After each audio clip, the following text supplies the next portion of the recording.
बिस्मिल्लाहिर्रहमानिर्रहीम। Dear students, अस्सलाम वालेकुम। आज का हमारा नया टॉपिक है डीएनए एज हेरिडिटी मटेरियल। हमने वैसे बात की थी कि डीएनए हेरिडिटी मटेरियल के तौर पे रोल प्ले करता है, मतलब पेरेंट्स से कैरेक्टर्स बच्चों में ट्रांसफ़र करता है। तो आज हम कुछ एक्सपेरिमेंट्स करके जो है ना शो करेंगे। इस पर कुछ एक्सपेरिमेंट्स हुए हैं, उसके ज़रिए जो है ना पता चलेगा, हमें प्रूफ होगा ये कि ये हेरिडिटी मटेरियल है। तो उसके लिए फिर दो एक्सपेरिमेंट्स हैं हमारे पास यहाँ पे। एक ग्रिफिथ्स एक्सपेरिमेंट, ग्रिफिथ्स एक साइंटिस्ट है, और दूसरा है हर्शे एंड चेस, साइंटिस्ट हैं, इन्होंने भी एक्सपेरिमेंट किया है। पहला जो ग्रिफिथ का एक्सपेरिमेंट है, ये एक्सपेरिमेंट उन्होंने ग्रिफिथ ने किया था 1928 में। 1928 में उसने एक ख़ास किस्म का बैक्टीरियम है, स्ट्रेप्टोकोकस न्यूमोनी। ये वो किस्म का बैक्टीरियम है जो नमूनिया काज करता है, स्पेशली माइस में। ये जो चूहे हैं उस पे उसने एक्सपेरिमेंट किया था और उसमें ये नमूनिया काज करता है। अब ये जो स्ट्रेप्टोकोकस न्यूमोनी है, इसके दो स्ट्रैंड्स हैं, मतलब इसके दो टाइप्स हैं। इसके दो टाइप्स हैं, एक को एस टाइप कहते हैं, दूसरे को आर टाइप कहते हैं। एस से मुराद है स्मूथ। असल में इसका सरफेस, बाहर जो एक्सटर्नल सरफेस है वो स्मूथ होता है, इसी वजह से इसको एस टाइप कहते हैं। आर टाइप जो है, इसका सरफेस रफ होता है, इसका सरफेस रफ होता है, इसी वजह से इसको आर टाइप कहते हैं। दोनों के प्रॉपर्टीज़ क्या है याद रहे। एस टाइप जो है ये ज़्यादा प्रोटेक्टेड होता है, लिहाजा ज़्यादा वायरुलेंट होगा, मतलब इट इज़ पैथोजेनिक। पैथोजेनिक है, पैथोजेनिक का मतलब ये है कि ये इजीली डिजीज़ काज करके डेथ काज कर देता है, पैथोजेनिक। और रफ आर टाइप जो है, this is non pathogenic. Non pathogenic है, ये डेथ जो है वो काज नहीं कर सकता। उसने क्या किया, ग्रिफिथ ने पहले एस टाइप जो कि डेथ काज कर सकता है, एस टाइप जो कि डेथ काज कर सकता है, यही एस टाइप पैथोजेनिक बैक्टीरिया उसने ले लिए और इनको हीट के ज़रिए किल कर दिया। अब जो बैक्टीरियम किल हुआ है ऑलरेडी, तो डिजीज़ काज नहीं कर सकेगा, मतलब डेथ काज नहीं होगा। तो एस टाइप जो हीट किल्ड है, उसने इसका इंजेक्शन लगाया माइस को। As a result the mice remained alive, इसका डेथ काज नहीं हुआ। फिर उसने आर टाइप ले लिया लिविंग फॉर्म में, तो आर टाइप भी नॉन पैथोजेनिक है। इसका जब इंजेक्शन उसने लगाया तो माइस को क्या हुआ, माइस को अगेन इट रिमेंड अलाइव। अब याद रहे, अगर हम एस टाइप लिविंग फॉर्म में पैथोजेनिक जो है इस्तेमाल करेंगे तो वो डेथ काज करेगा, ठीक है। यानी फर्ज किया, इधर एक और शो करते हैं। एस टाइप जो है, इस एस टाइप को अगर हम लिविंग फॉर्म में ले लें, लिविंग फॉर्म में, और इसको माइस के ऊपर अप्लाई किया जाए तो क्या होगा, it would be diet, death जो है वो काज होगा। नॉर्मली अगर लिविंग इस्तेमाल करेंगे तो डेथ काज होगा, लेकिन इस टाइप को अगर किल किया जाए तो डेथ काज नहीं होगा, और इसके अलावा आर टाइप यूज़ हो जाए तो भी डेथ काज नहीं होगा। अब यहाँ पे ये देखें, अगर एस टाइप किल है फिर भी डेथ काज नहीं हो रहा, आर टाइप लिविंग है फिर भी डेथ काज नहीं हो रहा, यानी ये दोनों डेथ काज नहीं कर रहे हैं।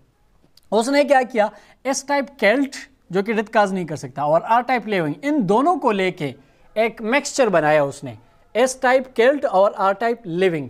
इसका जब उसने इंजेक्शन लगा दिया माइस को, तो एज ए रिजल्ट एक अनयूजुअल रिजल्ट आ गया, मतलब ये दोनों अलग अलग डेथ काज नहीं कर सकते। यहाँ पे इस केस में जब इकट्ठे काज किए गए तो द माइस वाज डाइट, उसका डेथ जो है काज हो गया। अब एक बिल्कुल सरप्राइजिंग रिजल्ट आ जाता है यहाँ पे सामने, क्योंकि एस टाइप जब किल्ड हो तो ये भी डेथ काज नहीं कर सकता, आर टाइप लिविंग हो तो ये भी डेथ काज नहीं कर सकता। इकट्ठे अप्लाई किए गए तो डेथ काज हो गया, डेथ काज हो गया। और मतलब ये है कि एक ऐसा रिज़ल्ट आ गया जो कि मतलब एक्सपेक्ट नहीं किया जा रहा था। फिर इसके बाद जो है ना, इस पे कुछ और एक्सपेरिमेंट्स किए गए, और एवरी मैकलियड एंड मैककार्टी, ये और साइंटिस्ट है, 1944 तक इसके बारे में जो है ना कुछ ज़्यादा वो सामने नहीं आए। ये 1954 में एवरी मैकलियड और मैककार्टी ने फिर क्या किया कि इस पे फर्दर एक्सपेरिमेंट्स किए और कुछ ख़ास किस्म के रिज़ल्ट्स निकाले। कुछ यहाँ पे इसको स्टडी किया गया था और कुछ बाद में। असल में बेसिकली जब इसको स्टडी किया गया तो ये जो डाइड माइस है इसका ब्लड लिया गया, ब्लड सैंपल, इसके ब्लड सैंपल को स्टडी किया गया।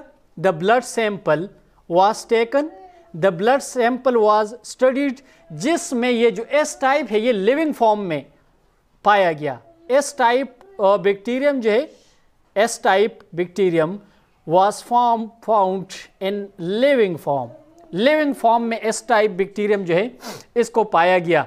अब बहुत ज़्यादा अजीब सी बात सामने आ गई कि ये एस टाइप जो कि डाइड था ये लिविंग कैसे हो गया, मतलब ज़िंदा कैसे हो गया। अब यहाँ से कंफर्म तो हो गया कि अगर एस टाइप लिविंग है तो फिर तो डेथ इसका जो है ना मतलब ये है कि तय था, ये डेथ काज होना फिर सही है, क्योंकि एस टाइप लिविंग फॉर्म में माइस का डेथ काज कर लेता है। अब यहाँ पे ये जो एस टाइप लिविंग फॉर्म है ये लिविंग कैसे हो गया, क्वेश्चन ये अराइज हो गया। तो इसमें एक्सपेरिमेंट्स किए गए और आखिर में एक फिनोमेना है बैक्टीरिया में जिसे हम ट्रांसफॉर्मेशन कहते हैं, that is called as transformation. Transformation क्या है? ट्रांसफॉर्मेशन इस तरह है कि एक बैक्टीरियम है जो कि मर जाता है, किल्ड बैक्टीरियम है, दूसरा लिविंग बैक्टीरियम आ जाता है। लिविंग बैक्टीरियम अगर इसके विसिनिटी में है तो वो आके इसका डीएनए एब्जॉर्ब कर देता है, ये इसका डीएनए है। किल्ड बैक्टीरियम का डीएनए ये लिविंग एब्जॉर्ब कर देता है और ये डीएनए वहाँ जाके वो सारे चेंजेस लाता है और इस तरह इस लिविंग बैक्टीरियम को इस किल्ड की तरह बना देता है। It is changed into it, या we can say it is transformed into it. इस प्रोसेस को हम ट्रांसफॉर्मेशन कहते हैं। तो ट्रांसफॉर्मेशन फिनोमेना जो है वो डिस्कवर हो जाता है और एवरी मैकलियड एंड मैककार्टी ने फिर ये स्टडी किया कि बेसिकली क्या है, जो आर टाइप है इस पे एक ख़ास किस्म का सिलवाल के ऊपर एक ख़ास किस्म का कार्बोहाइड्रेट का या पॉलीसेकेराइड का कैप्सूल नहीं होता, इसी वजह से इसका सरफेस रफ होता है। एस टाइप इसलिए स्मूथ बन जाता है कि इसके ऊपर एक एक्स्ट्रा पॉलीसेकेराइड का कवरिंग होता है। तो जब आर टाइप एस टाइप से डीएनए एब्जॉर्ब कर देता है तो ये आर टाइप क्या है, ये डीएनए यहाँ आके इस आर टाइप के अंदर चेंजेस लाता है, इसके इर्द गिर्द वो कैप्सूल बनाता है, ये स्मूथ बन जाता है और इसी तरह ये ऑलरेडी लिविंग है, जब स्मूथ में कन्वर्ट हो जाता है तो एस टाइप लिविंग हासिल हो जाता है। तो बेसिकली ये जिंदा नहीं होता, ये आर टाइप जो है ये इस किल्ड टाइप से डीएनए लेके उसमें ट्रांसफॉर्म हो जाता है, उसमें चेंज हो जाता है। और इस तरीके से क्या कि एक फिनोमेना जिसको हम ट्रांसफॉर्मेशन कहते हैं ये प्रूफ हो जाता है, कंफर्म हो जाता है। और इसी तरह जो है मतलब हमारे पास डीएनए की ये प्रॉपर्टी सामने आ जाती कि इट इज़ हेरिडिटी मटेरियल। क्यों? डीएनए जब एस टाइप में था तो ये एस था, स्मूथ था, जब ये डीएनए आर टाइप में आ गया तो इसको इसने स्मूथ बना दिया। दिस मीन के the characters have been shown by the DNA, यानी डीएनए हेरिडिटी मटेरियल है, करेक्टर्स यहाँ से इस आर टाइप में डीएनए ने शिफ्ट कर दिए। तो इससे जाहिर होता है कि डीएनए वर्ट that is a heredity material. तो ग्रिफिथ ने एक्सपेरिमेंट किए थे और इसके बाद जो है ना ये पॉलीसेकेराइड और कैप्सूल वाली बात जो है ना फिर इसके ऊपर एवरी मैकलियड और मैककार्टी के बहुत सारे एक्सपेरिमेंट्स है, वो सेकंड ईयर में आप लोग पढ़ोगे भी, तो उसमें जो है फिर कंफर्म हो जाता है कि हाँ ये ट्रांसफॉर्मेशन हो गया था और डीएनए जो है वो उधर शिफ्ट हो गया था। तो एक एक्सपेरिमेंट ये है जिससे हमें पता चलता है कि डीएनए एक क्या है कि हेरिडिटी मटेरियल है। दूसरा हमारे पास है Hershey and chase experiment. Hershey और चेज जो है आई थिंक 1952 में इन्होंने ये एक्सपेरिमेंट किया था। हार्शे एंड चेज एक्सपेरिमेंट में उन्होंने इस तरह किया था कि बैक्टीरियोफेज को इन्होंने इस्तेमाल किया। बैक्टीरियोफेज वो वायरस होता है जो बैक्टीरियम पे, ये दिस इज बैक्टीरियम पे अटैक करता है, उसके अंदर अपना लाइफ साइकिल चलाता है, उसको डिस्ट्रॉय करता है। तो हार्शे एंड चेज ने क्या किया, इसने इस तरह कर लिया कि सल्फर और फास्फोरस लिए उसने, लेकिन नॉर्मल नहीं, उसके आइसोटोप्स लिए, रेडियो एक्टिव आइसोटोप्स। ये सल्फर का जब हम 35 लेते हैं इसका मास, तो S35 जो है ये सल्फर का रेडियो एक्टिव आइसोटोप है, और फास्फोरस 32 जब हम लेते हैं तो ये फास्फोरस का रेडियो एक्टिव आइसोटोप है।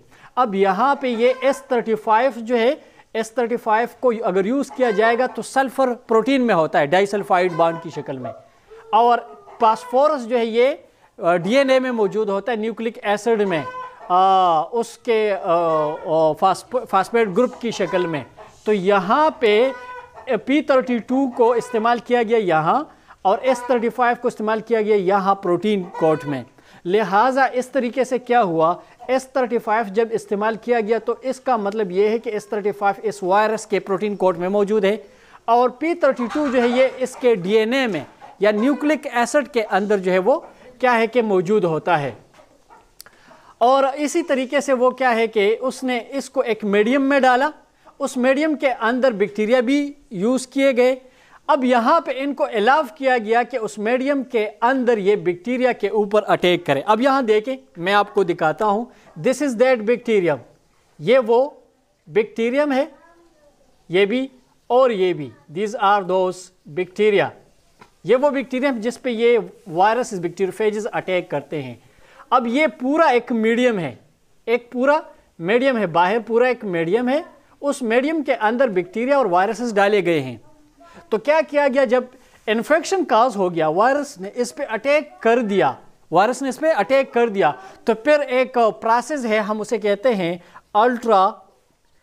Ultra centrifugation. सेंट्रीफ्यूगेशन प्रोसेस हमने फर्स्ट चैप्टर में पढ़ा है, वहां पढ़ ले, उसके जरिए हम छोटे छोटे पार्टिकल्स को सेपरेट करते हैं।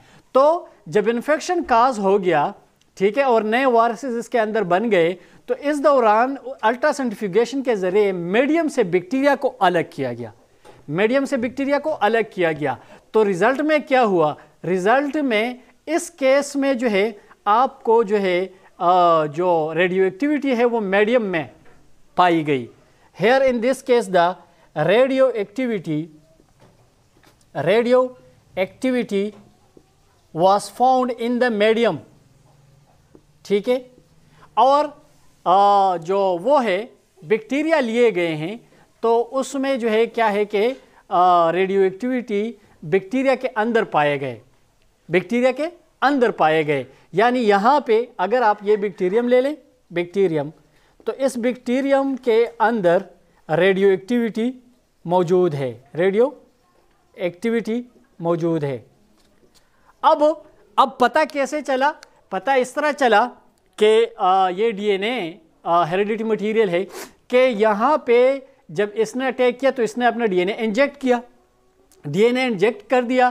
तो अगर यहाँ पे बैक्टीरियम के अंदर रेडियो एक्टिविटी शो की गई, दिस मीन के डीएनए जो है वो मतलब ये है कि डीएनए आगे नहीं गया है, प्रोटीन कोड गया है, क्योंकि यहाँ पे जो रेडियो एक्टिविटी है वो इसका कोड शो कर रहा है, ठीक है। लिहाजा यहाँ पे क्या हुआ, यहाँ पे रेडियो एक्टिविटी मीडियम के बाहर मीडियम में रह गई। दोनों एक्सपेरिमेंट्स लिए गए। इस एक्सपेरिमेंट में क्या हुआ, इस एक्सपेरिमेंट रेडियो एक्टिविटी मीडियम में शो की गई, जब बैक्टीरिया उससे हासिल किए गए, बैक्टीरिया में रेडियो एक्टिविटी नहीं थी।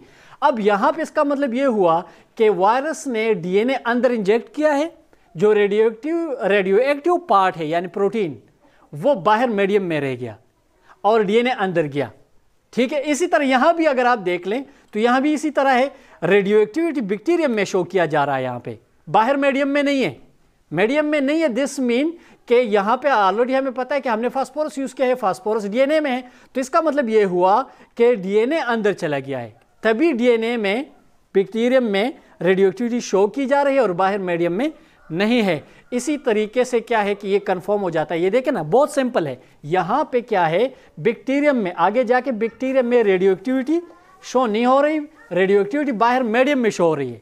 मतलब ये हुआ कि प्रोटीन कोड बाहर रह गया और यहाँ पे रेडियो एक्टिविटी बैक्टीरियम में शो हो रही है, यानी ये डीएनए अंदर चला गया है, रेडियो एक्टिव डीएनए अंदर चला गया है। तो इससे कंफर्म हो जाता है दोनों एक्सपेरिमेंट्स में, देखो ना, यहाँ भी और यहाँ भी क्या है कि ये कंफर्म हो जाता है कि डीएनए आगे जाता है, ठीक है, डीएनए आगे जाता है। क्योंकि अगर प्रोटीन जाता तो इस केस में बैक्टीरियम के अंदर रेडियो एक्टिविटी होनी चाहिए थी, बाहर मीडियम में नहीं होनी चाहिए थी।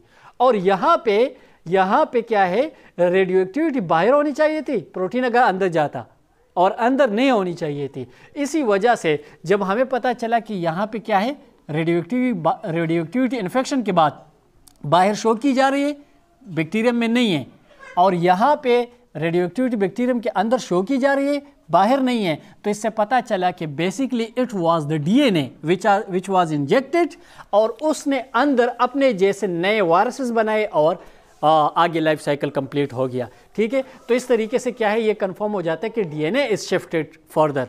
डीएनए आगे जाता है और वही प्रोटीन कोड बाहर रह जाते हैं, वो ख़त्म हो जाता है, और यही डीएनए आगे इसमें सारे इन्फॉर्मेशन होते हैं और नए वायरसेस उसी इन्फॉर्मेशन के मुताबिक बना लेता है। तो इस तरीके से ये हार्श एंड चेज इस रिज़ल्ट पे पहुंच जाते हैं कि क्या है कि this is the DNA which goes further and act as a heredity material. तो ये दोनों एक्सपेरिमेंट्स है, और आगे फिर इसी डीएनए के बारे में इन्होंने एक लफ्ज़ इसके लिए इस्तेमाल किया है, डेटा बैंक है। तो डीएनए वाकई डेटा बैंक है।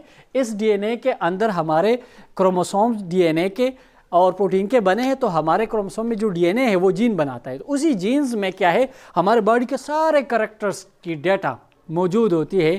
उसी डेटा, उस इंफॉर्मेशन के मुताबिक हमारे कैरेक्टर्स शो किए जाते हैं, ज़ाहिर होते हैं, और इसी तरह वो आगे बच्चों में, ऑफस्प्रिंग में शिफ्ट होते हैं। तो इस तरीके से ये कंफर्म हो जाता है कि DNA is a heredity material. इंशाल्लाह क्लियर होगा दोनों एक्सपेरिमेंट से। अगर फिर भी कोई क्वेश्चन जहन में आता है तो कमेंट सेक्शन में पूछ लीजिएगा, मैं कोशिश करूँ कि जवाब दे सकूँ। नेक्स्ट वीडियो तक इजाज़त दीजिएगा। अल्लाह हाफिज़।